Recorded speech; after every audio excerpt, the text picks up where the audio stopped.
Hey kids, this is Ivan. How you doing? We are live, and this is something a little bit different.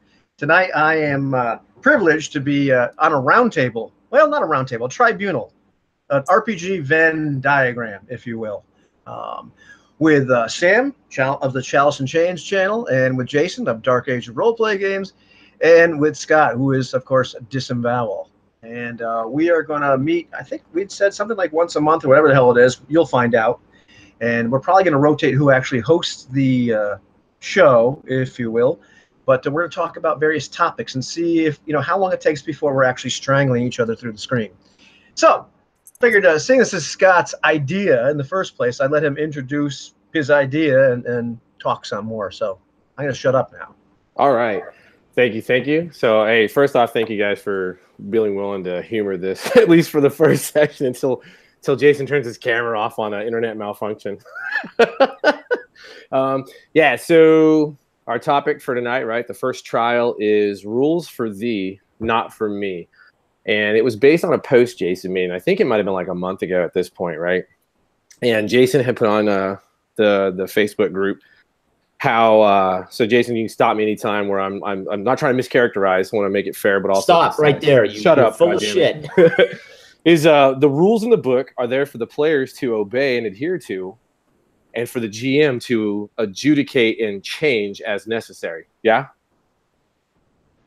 Yeah, I think the rule book is purchased. The rule book is utilized to learn the game, and you should show up knowing the rule book, and then we go from there. Outstanding. So I think and I really enjoy that. Right, I think it has some depth to it that when you look at maybe the game that sort of basic fantasy style, right, where it has it's concise and it's clearly laid out as sort of, I think what you can do, right, is most rule books. And for folks like Sam and Ivan has played some and you played some, there are the games that are on the other side of that is like, here's a small framework. It's up to fucking you to decide what you can and can't do. So I think is there a disconnect in the games that people prefer to run versus sort of these very concisely written, like Pathfinder will outline everything you can possibly do. D&D outlines everything you can possibly do. And if you stretch outside the box, you tend to confuse or confound the situation, right? So for a situation, I'm playing a warrior. I'm armed with a bastard sword and a shield. That's all I have. There's a halfling cannibal about 35, 40 feet away from me. I can move to it to get close to it, but I can't act on it. Or I can double move to it, but I won't be able to act on it anyway.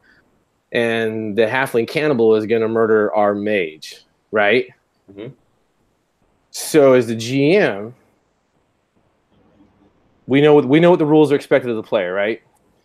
But as the player now, even when we're playing basic fantasy, let's say, here's what I want to do. And this is for you three as GMs, and then I think this might carry the discussion. I'm going to move my 30 feet, and then I'm going to throw my bastard sword the last 10 feet. Yeah, but that's roll to hit.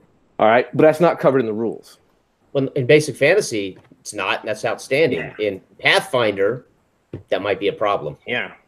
Right? Well, yeah, and it freaks people out. So that's what I'm saying. Like, so is that fair or unfair to other players at the table? That there's this completely wild ass hair that gets brought up, and how much are you changing a game for players, right? Mm-hmm. And does that now become a common standard at your table? At my table, because I use, or just in general, you mean? Yeah, you, Sam, Ivan, any DM.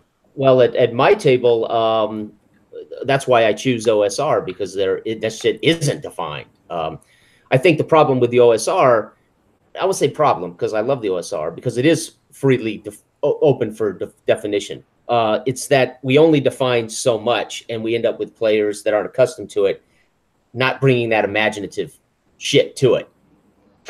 Right? Yeah. Right?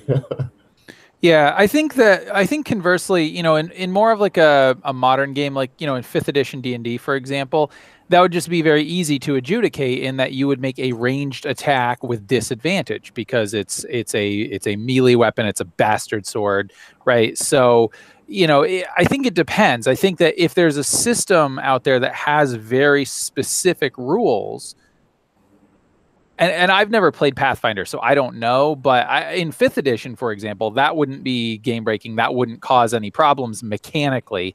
And in my experience, it has been that most GMs and players will actually encourage that type of thing because it looks cool. You know what I mean? Yeah, so, sure.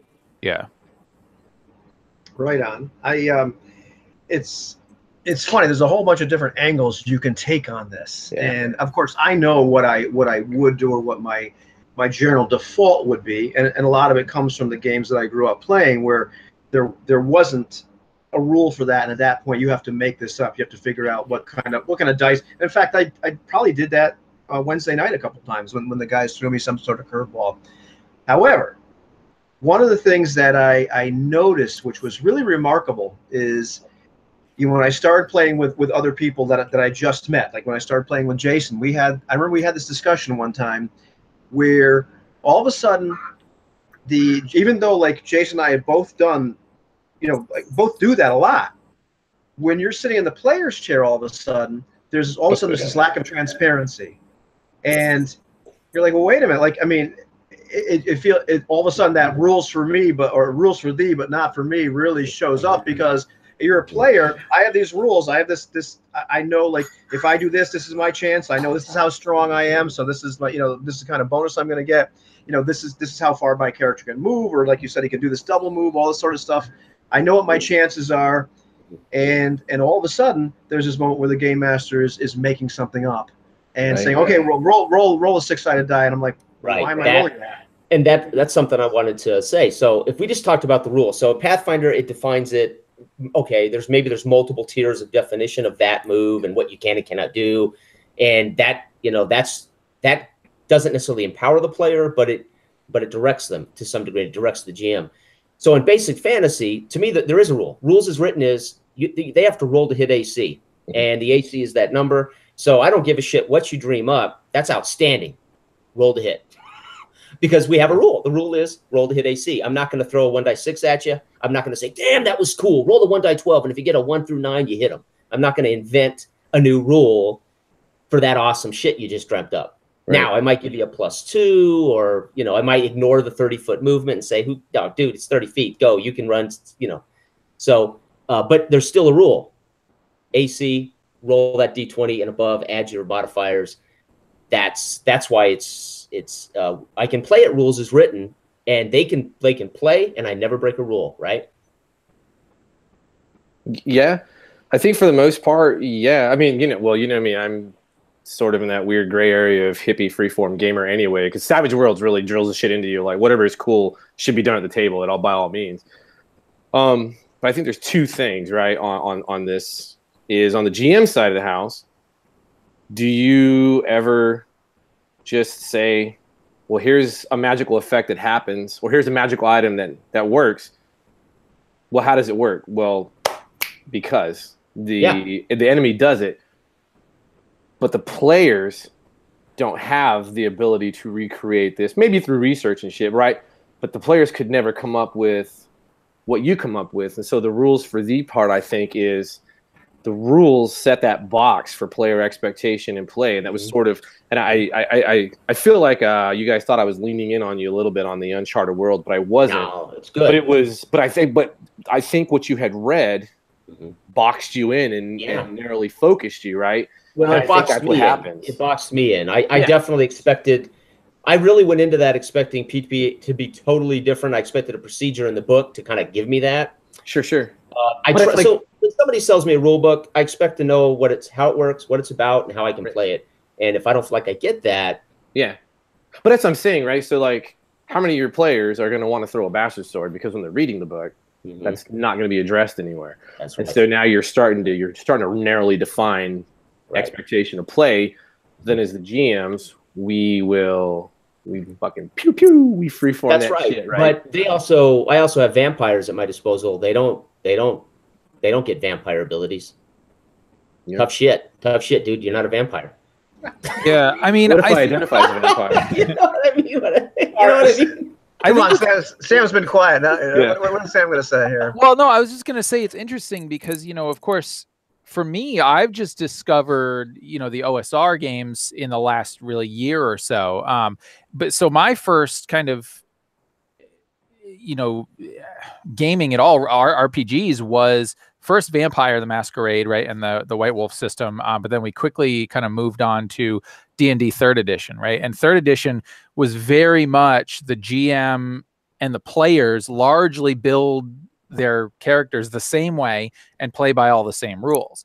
And what ended up happening was, I noticed in fifth edition, it basically straight up says the GM doesn't play by the same rules when it comes to monsters. You give your monsters the ability that you think they should have. You don't have to, have certain feats, and you don't have to have prerequisites and whatever. And then, looking at games like Edge of the Empire, for example, it's the same thing. That's very codified in terms of PC creation. But when you're coming up with enemies, it says you just give them the stuff that you want. So I would say, and same thing with Savage Worlds, right? And so I would say, now modern gamers coming up today, or even, when I started gaming, I think there's that expectation that the GM, when it comes to the adversaries that you have, they have a certain way of doing that. You don't necessarily get a look behind the curtain, but as long as they are going by the rules that were laid out in the player section of the book anyway, sort of the universal rules that we all play by, at least for me as a player, that's where I'm like, cool, I get it. But I always assume that there is a secret set or a GM set of rules that they have in addition to the regular rules, because most of the modern games that I've looked at do that, so I don't know, but I think the bigger thing here is your assumption that players are reading the book and the rules, because I don't know, man. Like, no, I don't assume that at all. Okay, all right. Sometimes they don't. Actually, it's funny though. It depends on the game. Like Ubiquity, so all for one and all and Desolation, all that sort of stuff. There is really a codified way to make a monster. Like there's essentially they are like an ally 1 or an ally 2, and they have so many skill points and ability points and what have you, and you can't simply just throw all these things on there. So I remember when I first started looking at those, and I made some creatures up for a game of Desolation I ran, and something else. I had to actually, it was a little odd because I couldn't just say, okay, well, it breathes fire too. I had to build it that way. Another interesting thing that just happened in a game I'm playing in. We're playing in a game of Mithras, and it's actually Call of Cthulhu. We're using the Mithras rules, so it's Mythos Mithras, which is impossible to say 3 times fast, even once. But we had this scene that just happened where we're driving a car, we're riding a car, and we have some gangsters chasing us, and they shoot, and they hit a gas light that's right next to us. It's 1906 in Shanghai. The gas light explodes. It pours kerosene down on us, and eventually something lights the kerosene. One of the characters actually is on fire. My character is on fire. We get put out. All these terrible things happen. Another scene that we were in right before that, where the staircase collapsed right into the room that some of the other characters were in. Anthony was running the game, and Roomslinger, and what he's doing in that game, because there are rules for all this sort of thing, is he's literally rolling for this. Like, he doesn't know what's going to happen, and so in both cases, some pretty cool stuff happened. There's very exciting scenes. It kind of sucked to be on fire, but it was what it was. But realistically, in a lot of other games, we could simply just use GM fiat and say, okay, yeah, the kerosene gets all over you, and now you caught on fire. What do you do now? Right. The effect's the same, but in one case, there literally are rules for thee and rules for me. Like, right. I have to abide by these rules as well. And we haven't even gotten to the fudging part. That's what's coming up right now. So let's get the ugly F word out in the air, right? Fair, because you're going to have players like in like an OSR game where it's just like, all right, you shoot the kerosene lamp, the shit falls over, you congratulations, it's on fire, you're on fire, what do you do next? Well, that's where you're going to see the rules for me from not a lot, but there are many players willing to call fucking shenanigans, right? and be like, oh, hell no, show me in the fucking book where it says that happens, or show me in the book how this happens, right? And that's where you start I think we see some frustrations. Yeah, I'm looking for the grenade-like weapons in here right now. now. Exactly right. And see, I think that is also on the GM to be fair. If there's a random chart like he's looking up right now, that to me is fair. But I would never GM fiat that you're also on fire. It's right there. Yeah. See, it's right there. Yeah. So there's another rules is written, right? If I use that and they catch fire and die, I go. Yeah, that's for a thrown grenade, not a shooting a kerosene lamp, right? Right. Yeah. Right. Well, right. So here's well, but there are rules for well, there may not be rules for explosion diameter. If there were rules for explosion diameter, you'd say, okay, you were here, you shot it, it blew up. I mean, that's when we get into the crunch of measuring all that horse shit, right? So I like to use the dice 6. You know what? You are in close proximity. We're going to roll the dice 6. So 1 or 2, you trapped your ass. And 1, 2, you're on fire too, right? I mean, everybody digs the 1 dice 6 trap rule, right? At least I do. And most players smile and go, all right, fuck, that's cool. Yeah. What's up, Sam? What's interesting about this whole thing is that, it's the idea of GM fiat, right? And the idea that does the GM believe that this would make the game more entertaining, more exciting, more interesting, right? And so what I found to be interesting about that was in the cipher system that was created by Monty Cook, they sort of pay homage to that by having a rule basically called a GM intrusion. And essentially what you do is if you, the GM, think that there should be a complication added to the scene that would make it more interesting, more dynamic, whatever, you can offer a GM intrusion. And what that means basically is that you would offer the players 2 experience points. Mm-hmm. They could choose to take one, and then they would give the other one to somebody else, and they accept that complication, right? So it's basically saying, I'm going to do this thing to you, but I'm going to give you something for it so that you don't feel bad, right? So it was fascinating. Dude, this is about to break out into one hell of a conversation. And that's okay. And I'm not necessarily saying that I like that. Board gaming to me. That's what we're here for. Yeah. But it was interesting because that, I generally like the cipher system. Now you can hand that XP to the guy to your right. Yep. But you can refuse GM intrusion. Just hand that XP over to Joe there. Joe, get it. Right. No way. But that's codified by the rules, and so the players have that expectation that they will be given the kibbles and bits. I wouldn't play it or GM it. Yeah. Well, I might play it, but I wouldn't GM it. But it's funny because it's like specifically in the book, it's saying, well, listen, GMs are going to use GM fiat anyway. Mm-hmm. So to make it so the players don't cry about it, right? Right, and I think that's what all of these rules to me have come into play over the last 15, 20 years to try to take away the shitty GM, the guy that doesn't quite have that intuition for doing this shit fairly. That's kind of how I think yeah. Kind of right. Yeah, I kind of see where you're going with it, is that like one of the reasons I GM more than I play is because I've tried to play and like in person at the table, and they're just fucking terrible. Yeah. That's something I've had a chance to do this year, is play more than I ever have ever. Mm-hmm. And I can honestly say I had, as I've said this before, this is no secret. The best experience I've had yet, which again is only saying I've only been playing really for a year, was my Lamentations game with Ivan as Jurgen. Was the best experience I've ever had, but it was also simultaneously the most frustrating experience I've ever had because of the OSR, not because of Ivan. Because I'm reading Black Death. I've played versions of games like Black Death. They have skills. I've now played a game with skills. I've now run games with skills. The Hexenhammer Witch Hunter in Black Death, dude, I have the sixth sense. I can tell if this woman is a witch, goddammit, and I'm going to use this skill. I want to know, is she a witch? I'm wasting my time. Well, in Ivan's game, there was no way for Jurgen to actually be a witch hunter, and it was frustrating as hell for me to determine whether that girl was a witch. Why not? You had the skill, so why couldn't you use the skill? I did. I tried. I used my bag of glass. I used all of my witch hunter shit, and if Ivan ignores it, or if Ivan goes, Ivan, was that rules for me?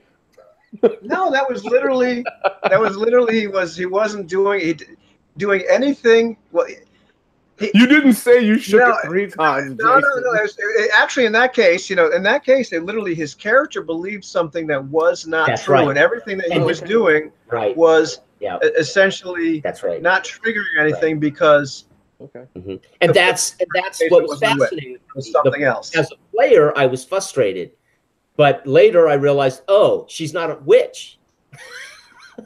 No, if she was No, a really, witch, I that'd mean, be good for you. It was my first real serious experience being able to play a character in an OSR. I had never played in a D&D game or an OSR. I've only ever run them. So it took me a while as a player to get past the frustration as Jurgen and say, oh shit, right, she's probably not a witch. But I didn't want to metagame that shit, right? Yeah. Well, no, yeah. In Black Death, I literally could have said, it says right here, 6 cents. Is she a witch? And I would have saved an hour of role play time. Right. Right. So I have learned that I really like freaking skills. Right. Now, let's say she had been a witch. Is this an early on in the? No, adventure? this was hell. I'd already thrown out my choleric abilities. I had forsaken my god. I'd become a fighter. This was like session 4, wasn't it? Or Okay. 5, Ivan? Yeah, it was like 5. Yeah. Okay. Because it's kind of. And I wasn't frustrated with Ivan. I was frustrated that there was no way for me to be that witch hunter. Right. Yeah. Well, you were expecting positive feedback, but there was no negative feedback. Right. You didn't have a binary state. You weren't being. No, I think the fact that she was never affected by any of my tricks told me she wasn't a witch, but I hadn't figured. I didn't know. I wasn't getting a direct. I wasn't getting that. You weren't getting told a no because your witch hunter would logically know this right, is not a witch. Right. Because you tried things and you marked the blessing. Yeah. So I think this is where Ivan mentioned cheating, or I'm sorry, fudging. She could have been a quantum witch, right? Well, I think she was going to become whatever made the story more interesting. That's what, right. So the quantum ogre, right? That's the frustration. I'll never know the truth. Yeah, pulling the veil back just a little bit. I know you don't want to ever know what was really going on. Right. It wasn't a binary state. It was trinary state. It's like, is she a witch? Is she human? Yeah. But what Jurgen did not consider, because it never would have crossed his mind, is she something else? Right. And she was something else. Right. Now, did Jurgen have those rules to consider potentially? No, Jurgen literally hated magic, believed all magic was evil, and he needed to eradicate it, all supernatural magic from the world, and anything that had it was a witch. Even his partner in the party, Hans, there were sessions where I debated on whether I should just kill Hans, right? Because Jurgen, how do I travel in a party with a witch? Right. To Jurgen, right? Yeah, sure. Now, let's say she was a witch, but Ivan realized you were about to detect his witch villain, and he made her not a witch. Well, I hope he never tells me, because that to me, I hate that fucking shit. But that's GM fiat. That would be the quantum ogre. We just talked about it's GM fiat, isn't it? Well, I don't do that. Making the adventure better and longer. But I don't do that. I mean, I literally have my index cards, and I have Sam's face. I have the truth. And well, like my Barbarians and Basilisk game, if you watch my Barbarians and Basilisk game, we got to the very end, the big serpent god fight, and Lewis's character leaps up on his attack, rolls double 6s, and decapitates my goddamn big ass bastard snake god. And that's the rule. I couldn't do anything about it. That's it. Fight over, the big climactic fight, and I'm not going to cheat and say, well, he has a helmet. He's going to sunder his helmet. Could have more hit points. No, a double 6 is more hit points. No, a double 6 is decapitation. That it's a dead.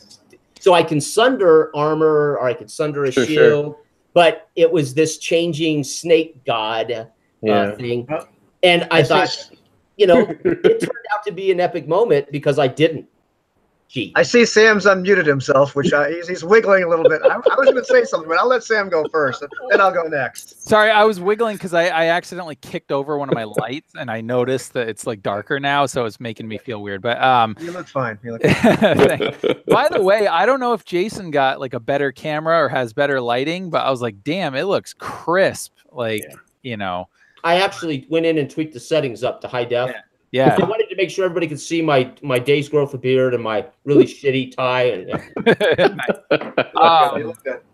But yeah, no, that was cool. So sorry for that tangent, but no, it was interesting though, right? Because like the idea of GM fiat and how does this sort of relate to, is there a different set of rules? And I think what's interesting to me about GM fiat is that within the circles that I typically run in, there's a lot of sort of mixed emotions about that, but it's generally, I think, accepted, and it's called out in a lot of more modern rule books that you as the GM can do stuff like that, if you think that it'll make the game better. And what I always found interesting about that idea was that it kind of presumes that the game is the GM's game or the GM's story, right? If you believe that mentality, and that the GM is the one that sort of knows what's going to be best for the story. Yeah, but what's better? Lewis would argue that was badass for his warrior. Yeah, right. And so it's interesting because, and this is one reason why I've largely gotten away from planning out games that have codified things, right? Like there will be events that are happening, but I don't like to, have that linear progression where it goes, okay, you go to point A, then you go to point B, then you go to point C, because what happens is if they do something that is going to cause them to then not be able to go to point B or get to point B sooner than you had planned, then you have to do that, right? Or you feel like you have to do that. And so it's interesting to me because in the games that I run, I just sort of am like, all right, go. Like I let the players go and then I react to what they do. And so I find that more satisfying because then I don't necessarily know what's going to happen. And so as a player, that's what I enjoy about playing games is I don't know what's going to happen, right? You should never know what's going to happen. GM or player, shit. I agree. But it seems as though many times you see people have these games just scripted out. They're like, oh, I have 13 sessions planned out. I'm like, what? I think it depends on, like Blood and Bone. I wrote a 5-act thing. Act 1, this was what they were going to be challenged with. But shit, if they died in the first act, game over. Right. You guys want to do something else? If they chose not to go try to steal the gem for the prologue, and they want to go in the back door and up the stairs and murder the merchant prince, I don't give a shit. But there was going to be the moment where the prologue was over, fade to black, act 1, you're now here. Yeah. Because this was meant to be, Blood and Bone makes it clear these are chapters. These are told really in chapter type stories. So my job as a GM too is to say, wait a second, I'm playing Blood and Bone. I got to fucking run Blood and Bone. Pardon my French. I got to run Blood and Bone the way the book is intending it, right? Basic fantasy, I could do that, or I could let it be open box. But Blood and Bone says, hey, let's think about it like this structure. So my job is to, I got to be capable as a GM. I mean, I see all these guys that want to be professional GMs. Yeah, but they're running one game. Professional GMs should be able to run every freaking game the right way, the way it was intended to be played, right? I think. So to call yourself a pro, you got to be able to do all this different stuff. To be called a pro, you have to get paid, and that's what the real definition. Well, that's the definition of a professional. Yes, but I would argue, can you do everything else the way it's supposed to be done right too? Jason, you're talking about a subject matter expert in role playing games versus a one-trick pony. Right. Right. Ivan, did you have a rebuttal to the? I did. Well, I did. I was waiting, but Sam was waiting so much. I'm like, I gotta let him talk because he kind of freaked once you said, I forget what you said, but. I've talked about this before because I've had some experiences with the whole fudging or GM fiat thing, especially when it's like it's going to make a better story. And I'm going to pick on Sam a little bit because we've talked like internally in a group where Sam's talked about the idea that like oftentimes, like a lot of us kind of know like what would make a better story or what would make things a little bit cooler. Some of us, and Sam I think is one of those guys who just he knows, what, if this happened right now, this would be really freaking cool,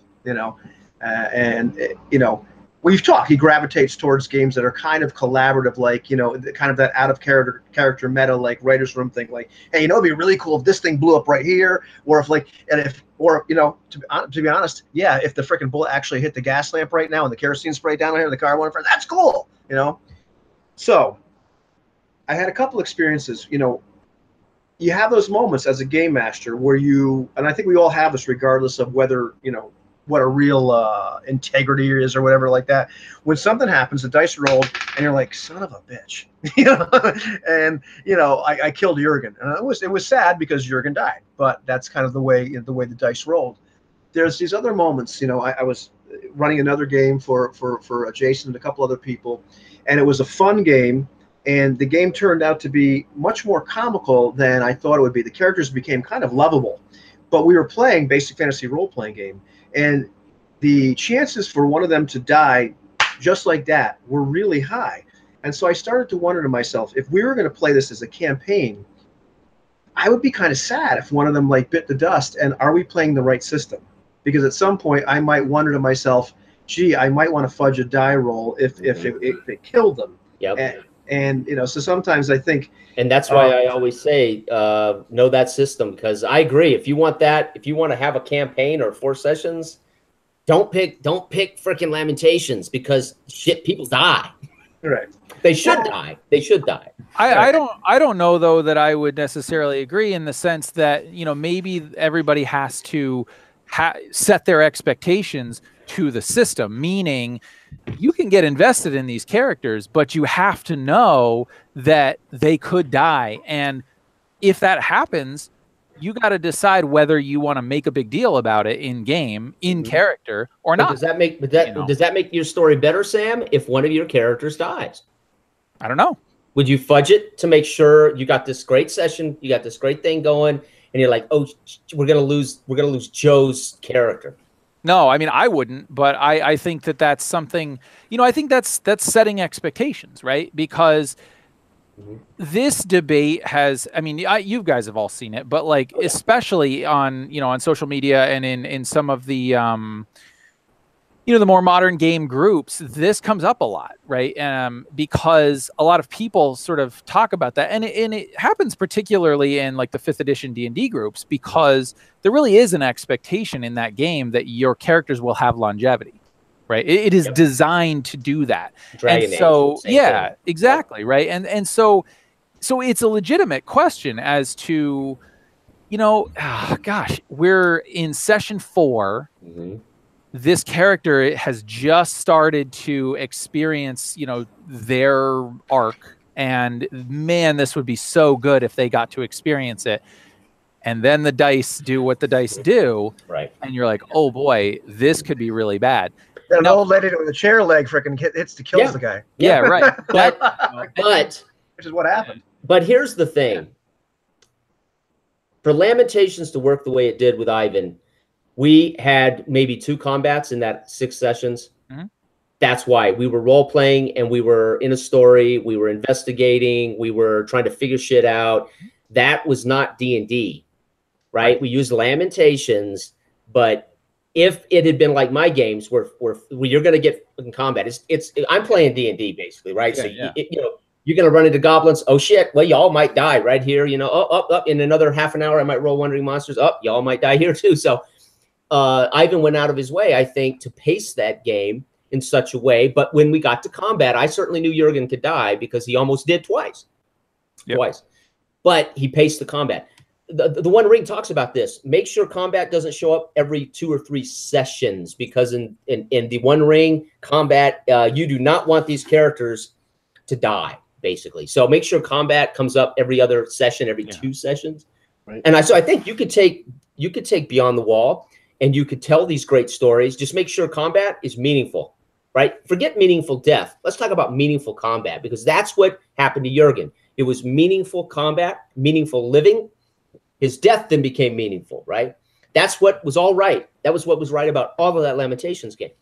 So at that point, the rules, sorry, Sam, but the rules would have been perfect, because it would have been a unifying factor, right? As far as you guys are concerned. So I have one question, and sorry. So about expectations of system, I don't have it in front of me. It's probably behind me somewhere. Basic Fantasy. What are the character levels presented in Basic Fantasy? 1 to what? 20. 1 to 20. Then I have an expectation that system I will not die, and I will make it the 20th level. When you see the hit die, when you see the average weapon does 1 die. Besides that, but you know what I'm saying? Like by writing that, you're telling me you expect me to go to 20th level. original D&D didn't have to 10th level or to 20th level. Original D&D had your ass to like 3 level. Yeah. Right. Because the expectation was, you're fucked. That's right. Yeah, and that is an issue with Basic Fantasy. Yeah. It is set up to be a remaster of Basic BX, basically. Right. Yet it shows you the same level charts that you see in Pathfinder, in D&D 5th, in modern D20. Right. So does that create some expectation? I think it does for players of like, hey, we're the scary. Which is why I always tell players, kind of session 0, session 1. Say, I'm telling players session 18. This shit can be dangerous. Yeah. I think too. Here's where something like if you read the rules of any game, it doesn't take a genius to figure out, man, wow, I could die really fast, or whatever could actually happen. And I think expectation-wise, as a player and as a game master, because I really wasn't even thinking about player expectations when I said, oh gee, man, this roll came out really crappy. This character's going to die. I think you can read a system and pretty much know, man, this is a lethal system. Yep. This isn't a lethal system. You can read fate and say, okay, well, man, it was a nuke would have to go off to kill me, or whatever it would have to be. But the system will fight you if you have different expectations, and if you're just to keeping the spirit of this. The title of this conversation, there's rules for these. So the rules apply to you. So if I'm a player and I've read the rules, I know, okay, well, this is my expectation for how the system's going to work, not based on how many levels it shows in the book, but really, I mean, I can do basic math. I get.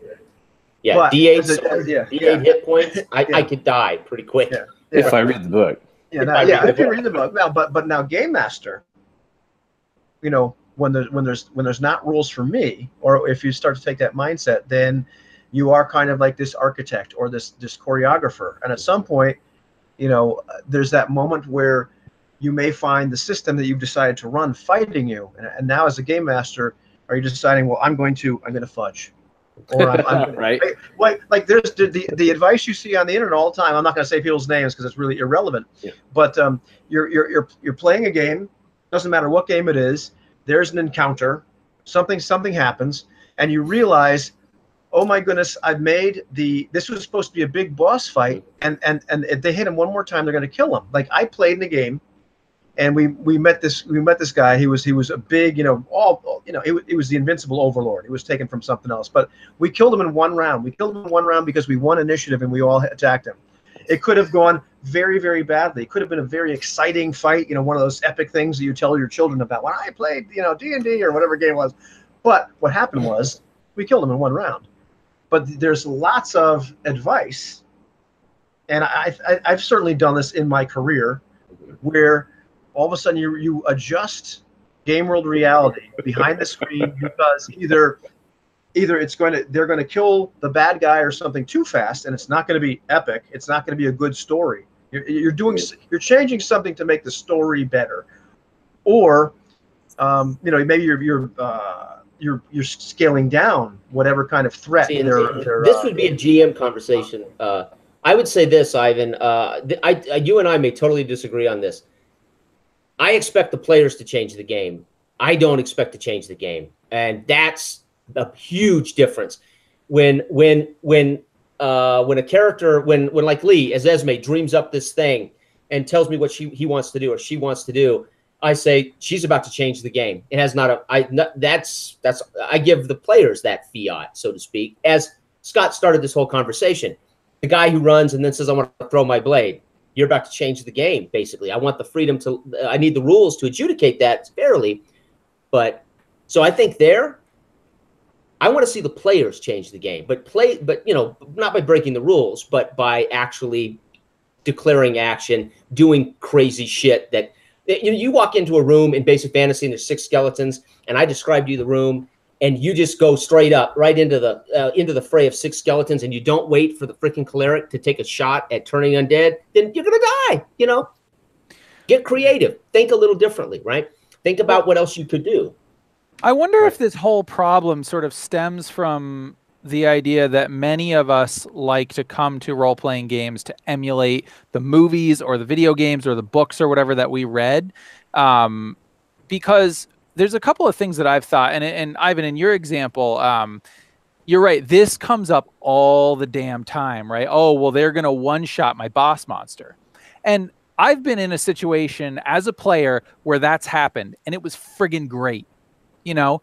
And so because the GM did a great job of letting us know this dude is like the dude. He's the guy that is causing all this trouble. And he did not expect us to take him out as quickly as we did. For us, that was great. And so that advice is problematic when you say, well, should I fudge because it would be a better experience to have that fight go on longer? Because in that particular case, as the player, it would not have been a better experience for me. But I've been on the other end of that as the GM where I did have a plan, and that was my problem, was I had a plan for this guy. And so that's the next piece of advice is if you don't want your boss monster to be one-shotted basically by your players, don't put them in a situation where that can happen. Because you see that all the time especially in like superhero and detective films, right? Where the big bad dude, they have to go through episode after episode after episode of mooks and lieutenants and sergeants and some crisis that pops up, and then, oh my God, somebody new is coming after, Aunt whoever. And then you get to the bad guy. And by that time, you're so damn frustrated. And, and a lot of the time you get smacked down. And then, you go through another couple episodes and then you beat them, right? So that's how to do it. But it's this idea that we as the GM know that the story will be better if we do this thing, right?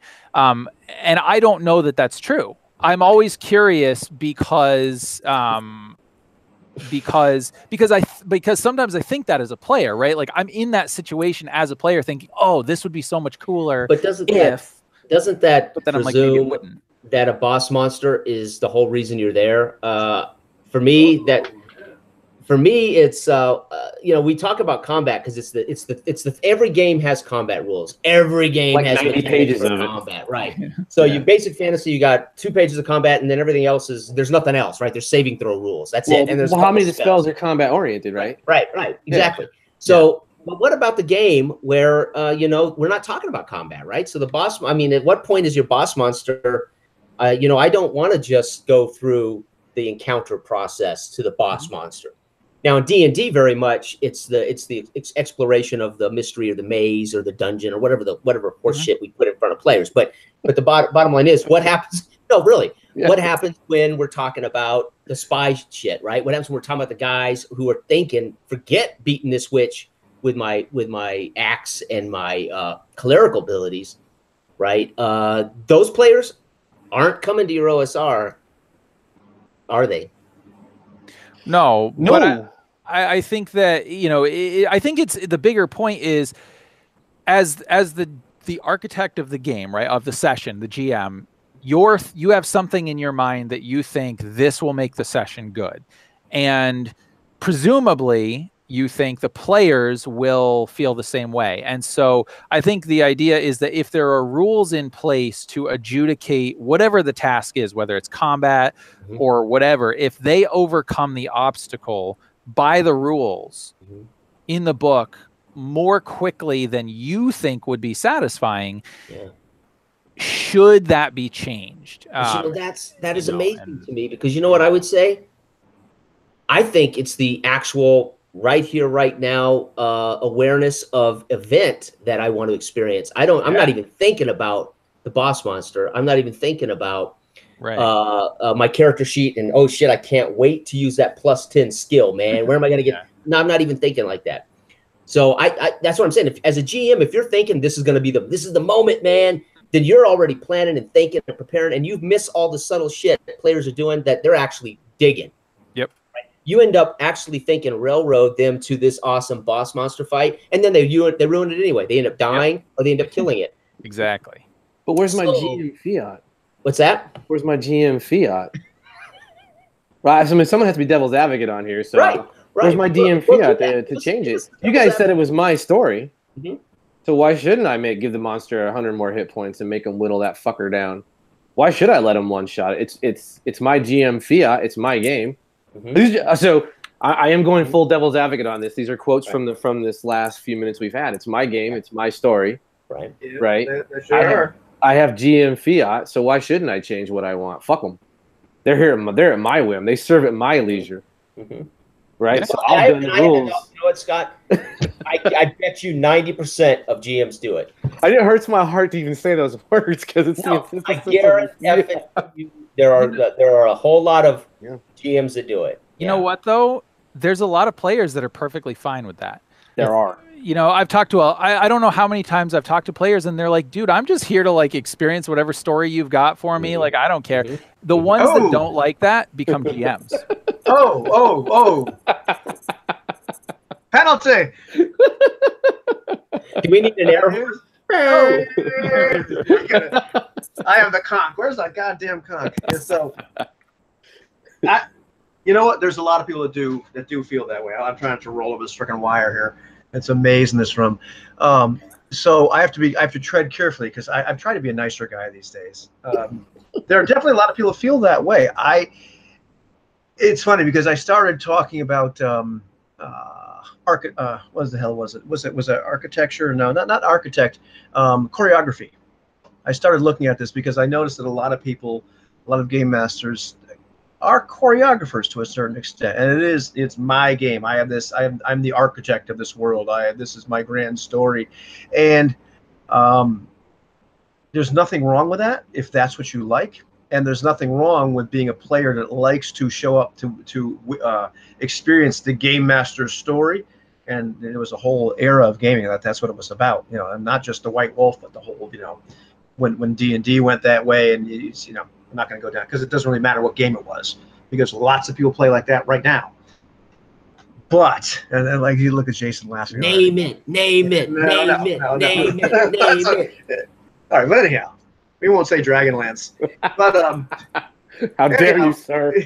I won't actually say Kender, but ruined fucking D&D forever. Listen, but anyhow, that mindset isn't for everybody, and for a lot of people, for a lot of game masters, for me, the idea, like, I'm not there to create a grand story. I certainly have ideas, and I have to fight with myself all the time. You know, there's things that I thought might happen. I mean, I'm sure we've all had this moment where we're preparing a session and we're thinking, you know what, it'd be really cool if this happened, or I think this is probably going to happen. We have these scenes. We start to write a story a little bit in our heads, and then people do something completely different. And as a player. That's awesome. I'm not even going to tell the audience what you just wrote. As a player, that's terrible. As a player, I don't want to experience somebody else's grand story. I really don't. That's going to bore the crap out of me because I don't want to be there somebody that's there just to supply dialogue. Yeah. Well, and that's the other conversation. That's one of the misunderstandings. You know, I think I had with my players this week. We have this shared world of Esbalon. I have all this. I have a timeline of shit that happens, and I gave them feedback as to what they've done as their characters, their choices, what they've done that's impacted the world. And they thought, they were basically saying, well, dude, you gave us that information, but it's not going to impact. I'm not going to play my character any different. I never said you should play your character different. You should ultimately fucking play, but this is what you've done to impact the world. So I think too, we have this, the story is not, there's not a story there. There's a world that exists there. There's a truth there that they can impact or change. And then whatever happens from that, even a dungeon, there's a truth. There's the door on the right that has the ogre. There's the door on the left that has the save or die trap. And I'm not moving it. They go left and dude doesn't look for traps. They don't remove trap and they roll and they save or die. They're dead. Tough shit. I'm not changing it. But is that the story? Right. But my story is there's a trap on the left, there's an ogre on the right. That's my story. But I'm not telling you a story, but that is the story. And you go right, dude, shit. The story is ogre just fought 6 guys and won. Over here, Joe died at the door. What's the difference? I want to go to something Sam said before, because this is kind of where the story shows up. So your players have killed the boss monster. So the solution for that is to not put them in the situation where they can kill the boss monster. and they have to go through all these other things to finally get there. This assumes that the players won't like go that way and get to the damn boss monster and kill the boss monster. But at that point, they're no longer following what would be the cool story. And so there's times when we can. I'm saying we because I don't do this because it's bad. But, we can kind of like maneuver our players into this story. Right. So what we're talking about, Ivan, is you are cursed with knowing. Right. Yeah. Because I'm brilliant. As the GM, you are cursed with fucking knowing. If you didn't know, how much greater would this shit really be?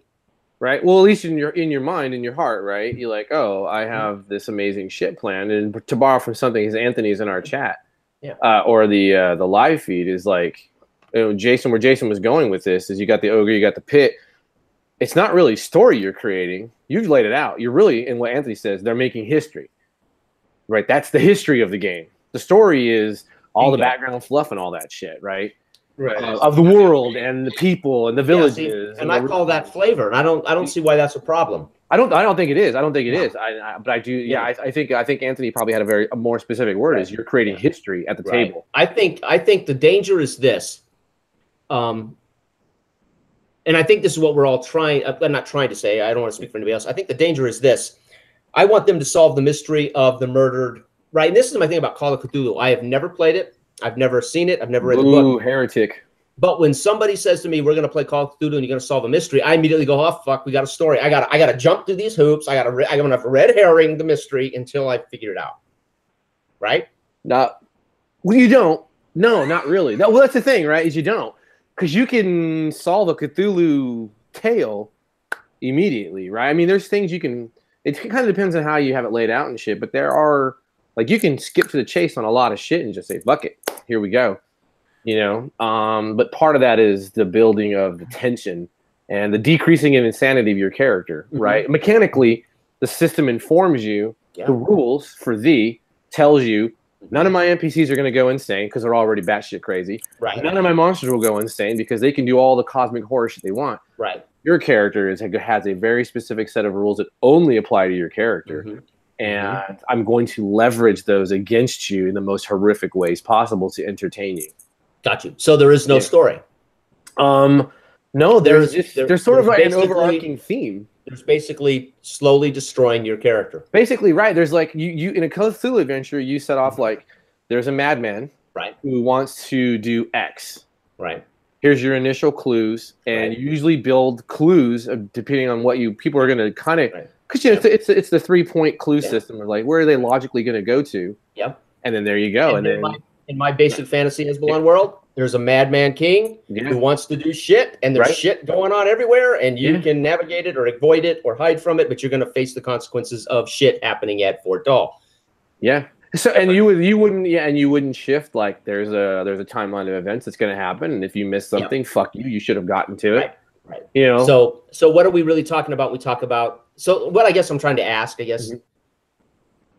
Tell me what you mean by you don't want to be directed by story, Ivan, because Ivan actually said this. Oh. He doesn't want to be in the game, right? Or you could, Scott. I don't care. No, Ivan. Because when somebody says to me they don't want to sit at your story game and go through your story game. I've now thought, okay, well, what is that? Because it ain't Call of Cthulhu. Clearly, Call of Cthulhu's run very much like I run my open box, my open stuff. So give me an example of what that is, because I don't think I run it, and I don't think I've been at one of those tables.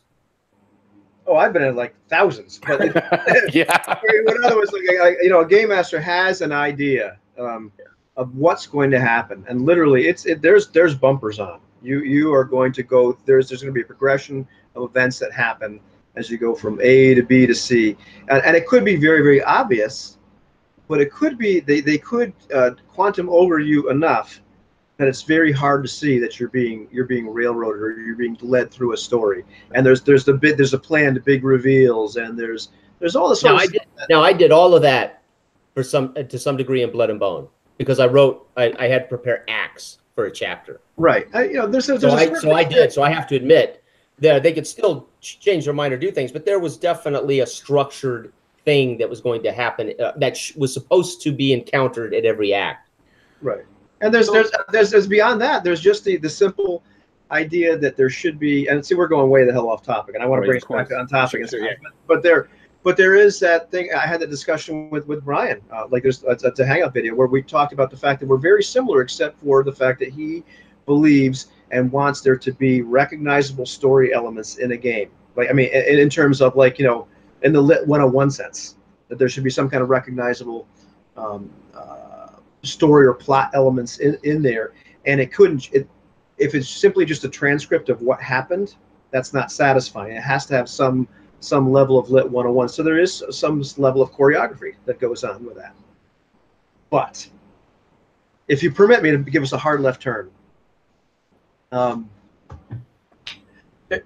of the things that I've encountered in the whole rules for thee but not for me, where all of a sudden I realized I had some freaking rules to follow, is I started reading a bunch of Powered by the Apocalypse games. And I believe overall in my heart that like they are very well a good distilled set of principles to use, like that, like just some best practices, Yeah. I mean, let's throw out how the mechanic works, something like that, like some basic things to do as a game master.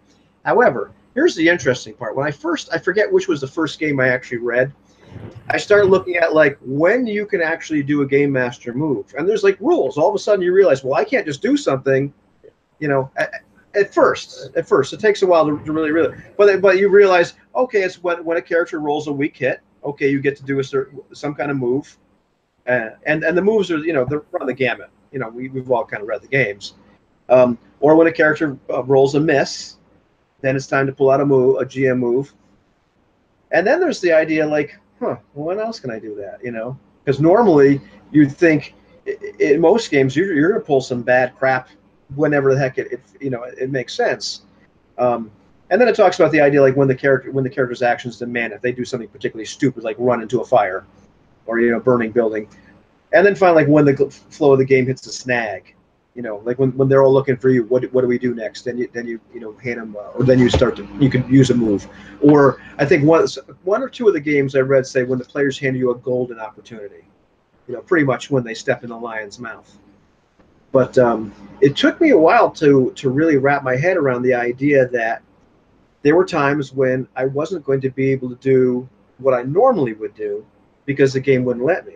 And that's not even going as far as like looking at something like Star Trek Adventures, where we Jason and I have talked about ad nauseum with our group, where you realize all of a sudden there were times that like if we were playing a game with a different set of rules, and I was running it, I would have had a bunch of Romulans, show up. But now, well, no, you actually have to have X amount of threat before that happens. Not that there's anything wrong with that, but all of a sudden, as a game master, there's all these games out there where you have to follow a set of rules to do what you might have done just normally. So they flipped the script. Sorry, I don't know that I don't know that I would take that statement as fact for two reasons. One, I've literally seen Adam Coble say all Powered by the Apocalypse really did was codify the things that you already do as a GM.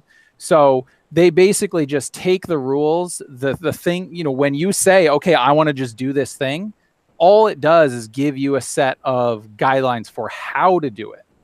But more so than that, almost every single game rule book that I've seen out there says, as a GM, if you don't like the way something works, change it. If you want to do something the way you want to do it, change it. To me, that's rules is written for a GM. Yeah, but then why is it in the book? Dude, no, that's the next meeting, because we're gonna fight like hell about that. That's fine. But what I'm saying is that when you're talking about rules for me and rules for thee, there are player and universal rules, right? And then there are GM rules. As far as I'm concerned, when I've read the books, I mean, a lot of GM chapters will have general advice, right? And they'll give you how to set up a story and a campaign and whatever.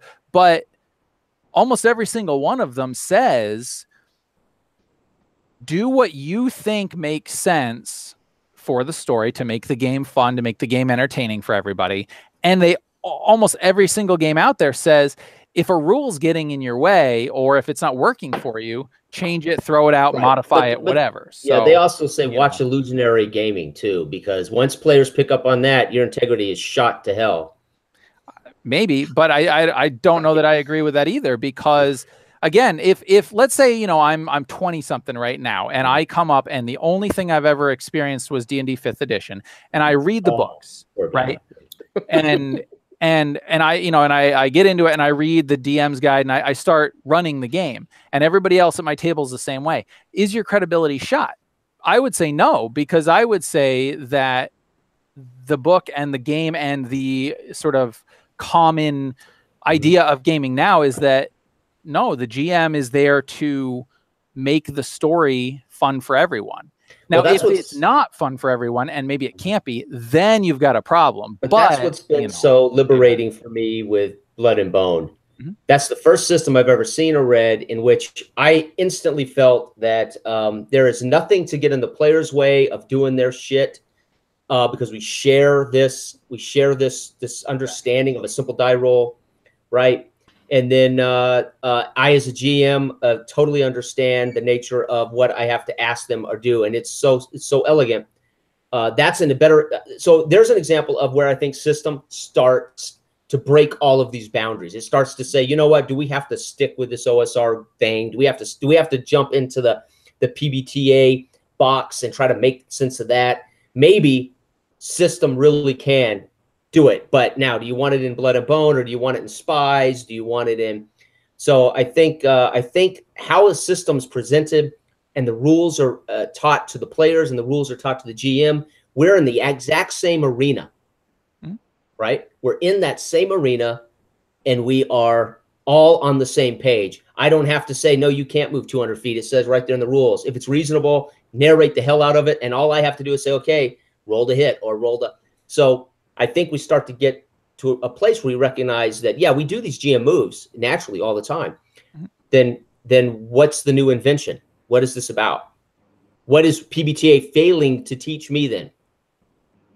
So interesting. I think this is so Anthony mentioned something, and it bleeds into something that I wanted to bring into this discussion, and it bleeds right on you. So Anthony was, you know, is the golden rule thing of, you know, change what you don't like about a game. Is it lazy design, right?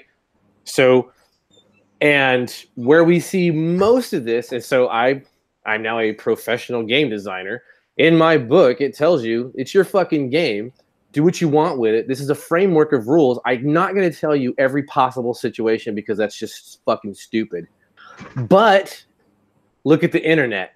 Every fucking social media site. Hey, this rule came up. Hey, do you think I could do this? Hey, do you think this is by design? Hey, do you do this? And so it's this constant barrage. And I even put it in the book. Don't fucking ask me how to run your game. The moment you buy it, it's your game. You run it rules as written. I don't give a shit. You want to change the rules because you don't like how I did initiative? Fucking change it. I agree. But here's the thing. Everybody wants to talk about this from the exact same direction. Well, let's flip it. Let's flip this over. And let's talk about it from the other direction. Right? Negative space and positive space. Positive space is how we always talk about this shit, right? What do the rules say? How do we adjudicate that, right? Well, the negative space, the truth here, the negative space is the minute I write down, roll a D6 to check for traps, and I define it, damn it, we're stuck with it. Yes. So how do we make a rule system where we say, listen, here's how you will get to the answer. Here's how you'll get to the resolution of the dilemma, the conflict, whether it's social conflict, combat, magic. This is it. This is simple. Now everything else don't need to define, right? Right. Yeah. And that's where I don't know where PBTA is different. I haven't played enough PBTA to know that, but I know this. Blood and Bone changed my whole view of how the actual system frees me up totally, because it teaches us all. It's all one simple concept, right? Sure. So that's something that, to me, the minute you write it, it's kind of like Monopoly. If I tell somebody we're going to role play Monopoly, they can do anything they want to do, but you're still going to roll a die 6 to move your little thing around the board, and you got two choices: pay your rent or buy the property, right? Those are your choices. So once we define the rule, we're screwed. We're screwed, right? So you can say that. You can say, make this shit anything you want, but you have defined some shit already. Right. So now you as a writer have been responsible for teaching it to a point. Then you can wave your hands and say, "Oh, dude, shit, don't ask me." Well, the reality is, you've given us this much. You got to give us the rest, right? Well, I don't agree. I don't think I do. And so, like, the Power by the Apocalypse basically only has like 5 moves for a player: fucking attack, get out of the way, shit like that, right? But they don't. It doesn't tell you. PBTA expects you to hyper narrate those 5 actions, whereas other systems, and this is a like long time ago, and I'll mention a channel name I know is kind of verboten, but it's an old channel, Tetsubo. We were in conversation one time, right? And he just told me, I literally need the fucking book. I play Pathfinder because it tells me what I can do. Yeah, actually, I made my first video in rebuttal to him. About that one point. And those players are still out there, and it's not. I don't think it's Jason. I don't think you're at fault for this. It's like you haven't been exposed to it, right? But of these free form, fucking huggy hippie systems, right? But I do it all the time, and I do it. That's why I choose. I don't think OSR is even remotely comparative rules wise to PBTA. No, it may not be, but that's why I choose games with 6 rules as opposed to 42 rules. Right, yeah. That's what I'm saying. You try to minimize the impact. I'm trying to minimize. I'm trying to get the freaking rules out of the way, right? Yeah. So I think you're on a good pedestal for it. But I think that's watching the video with you guys that was for you specifically. I was like, oh, Jason is fucking frustrated because you were trying to logic your way through like, what the fuck is this character sheet tell me I can do? God damn it, instead of just letting it wash over you like a hippie wave. You're talking about UW? Yeah. Now, UW, my frustration was I just didn't. I thought there were more strict rules. The irony is, I actually went into UW thinking I'm not allowed to put anything into the scene. I literally believed I wasn't involved. And it's such the opposite of what they expect. I know. I was like, I read the book, and I went, "Damn it, the procedures are the same." I made the video, and then it's like, "No, dude, no." I actually expected PBTA to be actually more formal. Oh wow! I was that ignorant of PBTA and I had read the book, but I thought the procedures just like D&D. Yeah. But I thought because they were sculpting the scene that I was supposed to speak out of it. We talked afterwards. I'm telling for the love of God, talk, say something. But I really believe that because there was some player agency that they were sculpting this scene that Ivan had brought them into. That my character was supposed to stay the. Right. Yeah. Shut up. No. So the character sheet's actually so simple. It's like, shit, this is awesome. Yeah. I love the character sheet. I'm like, God damn, this is going to be great. But then I couldn't talk. I thought I couldn't talk. Right. This ushers in something that I just talked about recently. And in fact, I tried to make a video for my channel for this like 8 times. And they all sucked. So I'll try again. But I made one like internally. I talked to a bunch of friends about it. And actually, our friend Eloy brought this up. He was talking about the fruitful void, the idea there's lots of games out there. And I think they all have it. I think all games have this area where the rules are silent all of a sudden. It doesn't tell you what to do, which is what you start off with at the very beginning, throwing the bastard sword. There's this part of the game. Worse. It doesn't tell you what to do, and it could be bad game design or just could be the way the game's designed. And there's this fruitful void, and Eloy probably did not make that up, but it's a great saying. So it is. As game masters, we make up stuff, stuff to we make up stuff, and we fill that void. Like we put our spin on it. We adjudicate things, we do all this sort of stuff. Right. However, the flip side of this is the players may not like the fruit that we bring to the table. Right. Yeah. Exactly. And there's something like they may expect a different level of transparency. They may expect a different level of agency. They may simply be another game master, Sam, who I'm just making sure Sam was listening. They may be another game master who, like, when you bring your fruit to the table, when you fill that fruitful void with something, you're thinking, I wouldn't have done it that way. The guy's using a freaking banana. I would have used a freaking grapefruit. What is he, freaking crazy? It's like, like, what the hell is he doing? Like, I would have done this differently. Mm-hmm. Yeah.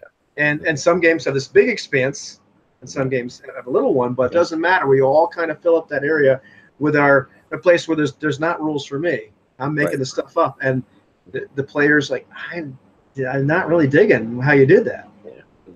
Yeah, it's dangerous. It's very dangerous. Yeah. Yeah, and I mean, again, this is why people this is why people like Pathfinder, because they want to be able to say you're allowed to move 30 feet, and you can do this, this, and this, and the players go, I can move 30 feet, I can do this, this, and this. I want to be able to, as a GM, say, and this happens all the time. This happened in my 5e game last summer. And people are, well, can I do this? Well, first of all, I don't want them asking. Just tell me what the hell you want to do. Let's do it, right? Don't ask me. But worse, they're like, well, I can move 30 feet. I'm like, shit, just throw that 30 feet thing out. Go ahead and stab the damn thing, right? They're like, well, yeah, but I'm actually 2 blocks away from the, just go hit the damn, Yeah. I feel like I'm breaking the rules to tell them, don't worry about that last 2 blocks. Just go hit the damn creature, I'm coaching players to just play. You might actually be in those systems in which there are feats or talents or whatever that actually allow you to move more, and you as a character have invested whatever the in-game currency is to be able to do that where another player or character can't. Yeah. And those people leave going, that bastard, he just let him do. I did that in Starfinder. Yes. I ran Starfinder one time for my local guys, and it didn't matter because Stephen Harold and Brian didn't give a rat's ass. They didn't have enough feats. But I just told them, we're not even going to use the feats that way. If you can do this thing just to narrate it, we'll just use that feat as a narrative tool. And we had a great time. But I just ignored Starfinder, basically. I wish everyone else would. Well, fuck those systems. Right. How about that point? I don't think we fought enough. We didn't have enough actual. We all agreed too damn much. Well, I think we agree. We just, I don't know. It's just. All right. Oh, you want me to stir it up? I'll stir it up. Here we go. I had another point to make, but go ahead. Just disagree, you little bastard. Well, no, I was. I don't know. This might be taking it a little too far, but I've got clothes that are older than you. You know that? I believe you. I got games on my shelf that are older than you. That's true. I was gonna say that for me, when it comes to playing RPGs, I want the RP part and less of the G part. So, for me, that's where and so that's why, Jason, earlier when you were like, man, I could have saved an hour of RP by just having the skill, and my head almost exploded because I'm like, no. What I meant was I would have saved an hour of frustration trying to determine whether she was a witch or not. Right. Because the RP I love. I want to do. That's what I want to do in character RP all the time. That's how I want to live. Right. Yeah. But what's interesting, right, is it's when you get into the games and you have this scene in your mind, right, as a player, and you want to do this thing. And in one game, you say, I want to do this thing. And the GM is like, cool, man, do that thing. And then you want to do a similar cool thing in another game with another GM, same system. And he's like, cool, except the rules say this, so you can't do that thing. Or worse, they make you roll, let's say, a skill when your action by the rules is not actually calling for a roll, right? So, but you get the point, right? It's the inconsistent application of the rules. And to me, that's what the whole idea of, if you don't like a rule, whatever, change it. For me, I want, if somebody can narrate it and role play it, that's what I want to let happen. And then if there's a chance that something will go wrong, let's roll a dice, right? Let's roll dice. Yeah. And that's what every book tells you, by the way. Even the only time you should be rolling dice in basic fantasy is when you're rolling to hit or be hit or rolling to save. Yeah. You shouldn't be rolling dice ever in basic fantasy unless it's triggering a direct chance of damage or death. Why the hell are you rolling dice at any time in basic fantasy? Which is why when they added the skill chart and all that shit, it's like, wait a second, there are no skills in basic fantasy. If I ride a horse, I'm a fighter, I can ride a freaking horse. Right.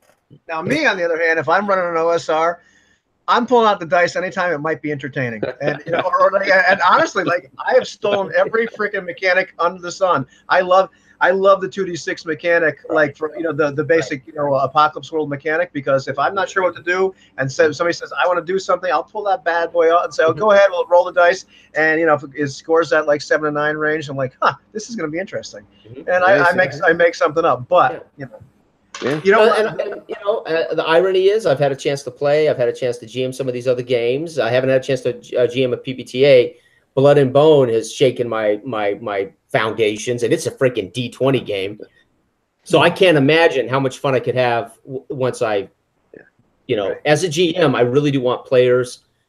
I want it to be their game. And that's ironic because I think a lot of GMs really think it's their game. And to me, it's not. Now I have to put some shit in front of them because why are we there if I don't? But it's their game. Agreed. And that's the way I feel about it. And this is the thing about mechanics. Going to what Sam just said about narration, I want my mechanics to support the narration, and I want the narration to be supported by the mechanics. That's simple. And if you can do that with PBTA, or you can do that with I don't even know what you call Blood and Bone. I'll use Blood and Bone because I don't know what the system's called. It's just a die 20 system, but it's not that die 20 system. Right? It's different. But anyway, that's what I'm looking for, and I'm looking for players to be. But again, I think skills are creeping into that because you need players to know. I want an answer in Star Trek Adventures. I'm the doctor. I have the tools, and when I say to the GM, I narrate. I'm going to go over to my tricorder and scan this bastard, see what's wrong with him. I expect the die roll to be called. I expect the proper difficulty, and then I expect when I nail that to be given the frickin' answer. Right? That's what the rules tell me. It's a pass or fail system, right? Well, yeah, for the most part. Yes. I mean, you get momentum if you really pass. You get momentum, which we can then spend to get more information. I can ask. But what if I said because of your character's background or skill level, I don't need you to make a roll. I'm just going to give you. That's the point, right? If there's no reason to fail, if there's no consequence for failure, it's Star Trek. I should be able to walk up and get some information, right? But you design. Well, say with devil's advocate. But now the rules for me, you spent all those points by telling me what you want to be good at, and now I'm fucking you over because I'm not even having to make the rolls to let you have that. You're not getting your game moment. Right. Well, that's the issue I've had with, and that's okay if I'm the doctor. But if you let Asimov go up and scan them for their fever, I'm going to be pissed off. Like the cleric, like every ranger being able to heal wounds in D&D 4th edition pissed me off as the cleric. Yeah. Right. Well, that's my job, dude. I'm supposed to heal people. How does a thief fight in shadows in basic fantasy? Same as old D&D, die 20, percentage die. Cool. How does my fighter hide in shadows? Because it's something anyone can do in life. Doesn't. Well, he could. I let him do it if it's not. But the thief, I let do it. No, honestly. I think Lee Rimmer has rolled hide in shadows in 15 sessions. Well, no, Lee has played 9 of the 15. As his little thief, I've asked him to roll twice to hide in shadows. I automatically let her hide in shadows unless it's going to determine a backstab, which is a big deal. Sure. Right? So with a fighter, I would just use the thief level 1 hide in shadows. Yeah. Basically, they're never going to go above level 1 thief.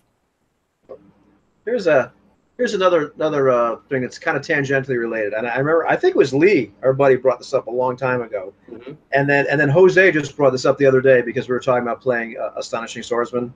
I don't know, but the idea that there are games out there, and they're probably like holy grail games when you really start thinking about it, where the player wants to have a lot of rules. And the player wants to have a lot of rules because in a lot of cases, it lets them do a lot of stuff. They want to be able to customize their character. They want to engage in all these mechanics. The game master wants there to be as few rules as possible because it's freaking hard to run a game with all this crap.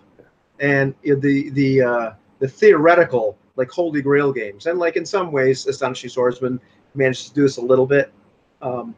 There's a lot of rules for thee. There's not a hell of a lot of rules for me. You can still adjudicate things, And I think there's some games. I was looking at there's some PBTA games that try to do this an awful lot, where at the base level of how do you really run the game as a game master, there's not a lot of stuff to do. There's still the basic moves, and then you could list all the GM moves in the PBTA game, and if you look at them hard enough and you think about it, that's like anything you could possibly ever think up to do is covered by all those GM moves. But there's all these various little skills and little doodads and stuff for the players to kind of mess around with, and backgrounds and and it's not just PBTA games. There's lots of other games like that. Even some of the other ones we've been talking about recently. But that's kind of like one of those holy grails. Keep let the players interact with the system as much as they want to. Well, that comes all the way back around when a guy shows up to play a Pathfinder game with his little player's handbook or his core rule book, they're there to play Pathfinder, so they have certain expectations, no doubt about it. And they're going to expect that feat means something. As Scott just played with the Devil's Advocate. I mean, Sam, when Sam said, you let them do that, you just erase somebody else's feat. That's why I say rule books matter, right? The system matters. Well, those systems are outlined in those rule books. Rule books matter, and that's the first and best chance I have as a GM to say to somebody, if I can't do a session 0, or I can't send them a PDF, or I can't tell them all the great things I'm going to do to this game system to make it better than Scott's game of this. Right. Yeah. The bottom line is, you bought Lamentations, read Lamentations, come to the game, know that shit, and then maybe quickly, I'll tell you beforehand, these are the changes that are going to happen. We have to trust the book gives enough that the players are capable of doing the thing. But as you said earlier, Scott, they probably aren't reading it anyways. So, right. Well, and to be fair, if you have a 150-page player's handbook that costs $50, and you don't know that you're gonna, I mean, my thing. So as you guys know, I love Edge of the Empire. That core rule book is $60. Yeah. There is no option for the players to get a condensed version with just the players' rules, right? Now there are obviously lots of ways to acquire the rules and whatever, otherwise, but so that's hard because mute that bastard. He's about to say something he shouldn't. Right. No, get banned on YouTube. But what I'm saying, right, is that's why players don't do that, right? Because and so what I'll say is, play your games online, record them. Then if you want to play in somebody's game, you can watch their game and find out their play style, because then you'll know if you're playing 5th edition and you say, great, I want to run up the huge gorilla things back, do a flip and, go over to here. I don't need, this guy is going to tell you, well, yeah, you got to make a roll first to get up the gorilla's back. Then you got to make a roll to flip over here. Then you got to do this, where this other GM will be like, well, no, the first part of it's just covered in your movement speed. The jump is where you have to make your athletics check, right? So it's so much of it comes down to how someone interprets the rules and puts them into practice, and what expectation the players are coming to. Because at the end of the day, I like games with a lot of combat, but I like games with, where we have fun and interesting role play moments. So if we never got into combat at all and never rolled any dice, but all we did was role play the whole time, that'd be great for me. Others would hate that, So. Yeah, I mean, part of the reason I like what I like to run and play is I don't get to run around with a sword and a shield in real life and kill shit. So by God, I come to the game to do some of that. I think maybe I don't run a lot of combats. Yeah, I was gonna say, Scott lives with that shit, right? So, but I don't get to do that. I don't get to be a witch hunter in real life, right? I could, but then I'd end up in jail, right? True statement. Or unless you're sponsored by the federal government. Right. Exactly. Awesome. We haven't even touched on the phenomenon where, as a game master, I can just say time passes. And now it's 2 weeks from now. Yeah. But as a player, you don't get to do that. Nope. Oh my God. There's another rule. Yeah, right. And that you could know be what? important. Thank God for the GM that says time passes. No, man, I need each day. I need that check, son. Thank God for the guy who says, and 3 days later, you encounter a bear that's strangling your buddy in the woods. Yep, because I rolled my random, because I rolled 2, and then I finally nailed it on the 3rd. So I don't need to narrate the boring ass first day, boring ass second day. I just say for 2 days, good shit. 3rd day, bear. How dare you, sir? You took away my chance of encountering a bronze dragon that's just randomly flying about. Right. Yeah. And what do you mean I have to track rations? I didn't write rations down on my sheet. The bullshit game. Yeah. So what you said, though, I think this initial barrage is to see the personalities and see where we are. Yeah, this is a very light topic. It's the next one that we're going to have a good time with. The next one, yeah. Yes. What's that? Is that to shave the head or not shave the head? It would be Sam. We have bad news for you. Yeah. No, so the next one will be, behold, the tribunal, trial 2, immersion, smmersion. Oh, Because I don't believe in it. oh, bastard. Oh, we are going to fight. We are going to fight. Well, it depends on what we call what. You're right. Let's save it. See, I could go all now. See, I was the one that said I want an hour of this. Yeah. Here's my social contract. Yeah, that's for real. I'm the guy that could talk all night long. You don't believe it? You don't believe in immersion? Oh, good God. Who, me? Not at the table. No, nope. I do. I don't believe it happens. We'll get into it and why. Oh my God. Awesome.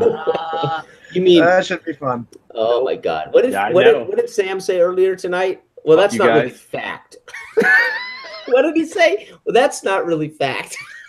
We'll see. That's fake news, I think, is what Sam was trying to say. We'll see. Ivan, that's fake news. Sam's just sitting there smiling, so I got a feeling Sam may be leaning a different direction than Jason and I. Hey, listen, I am excited to have that conversation. I have been immersed for the last hour. You're killing me, man.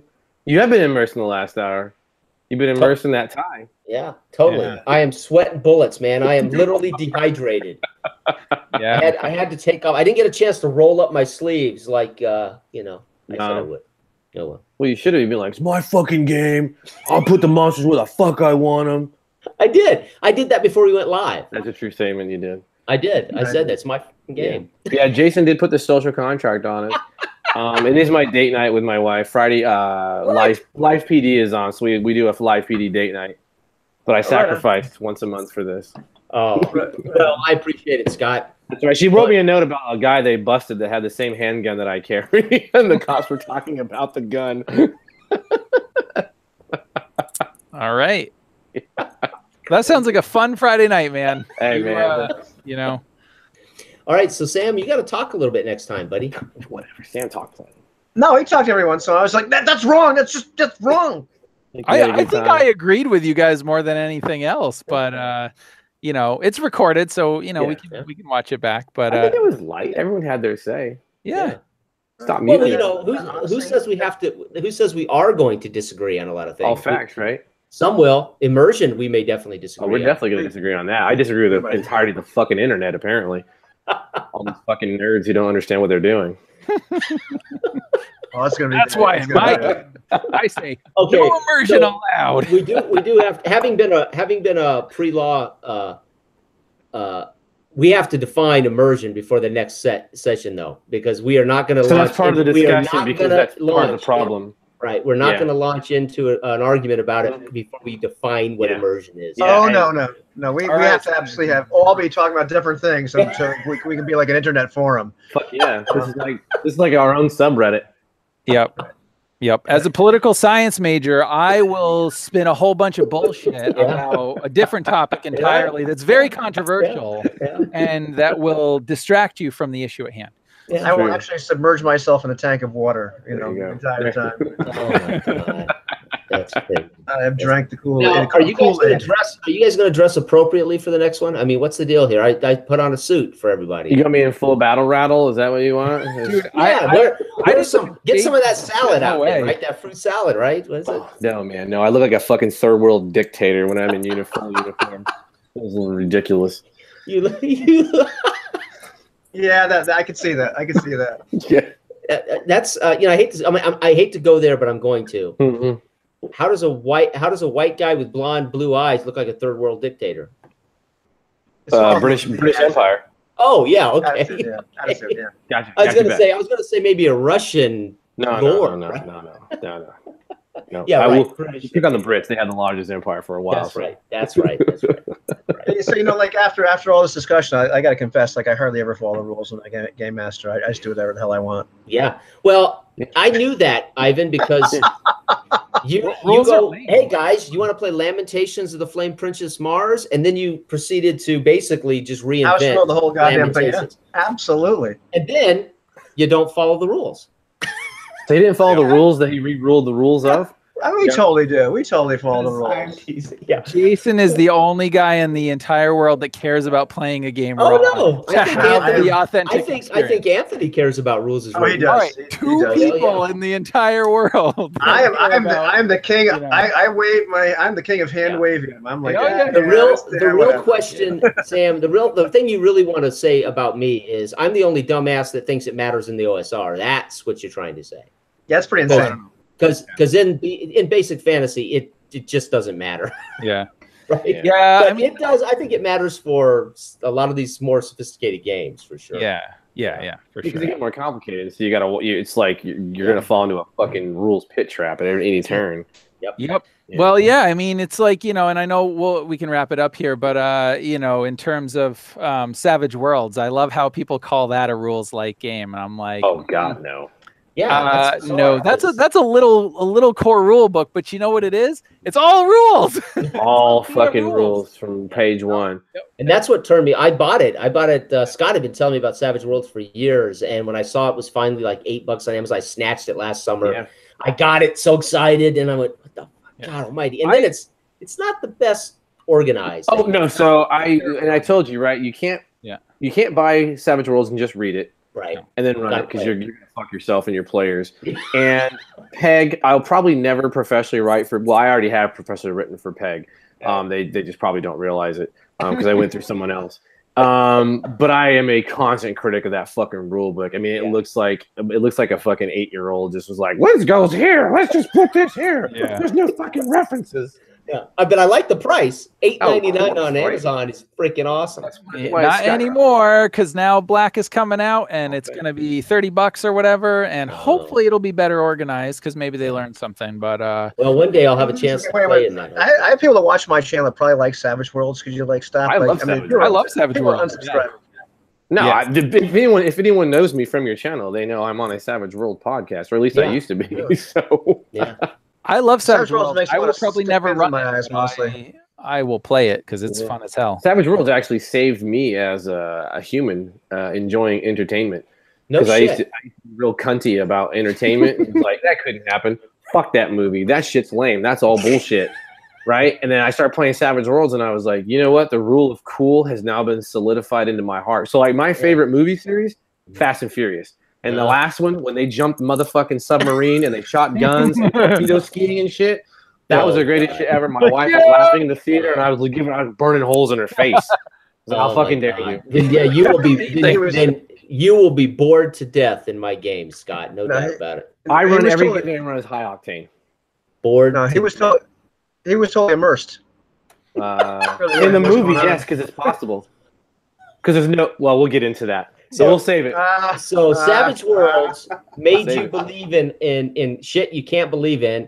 Now we just need to find a game system that'll teach you immersion, so you can change that second piece of your. But that's your problem, and that's what we'll talk about. You never will find a game that can put you into immersion. Oh no! See, you guys said you believe in immersion. You fucked yourselves by naming games as being immersive, but we'll get into that. Well, I think this is why I should stop the broadcast before the people see the real. You stupid son of a bitch! I gotta kill you!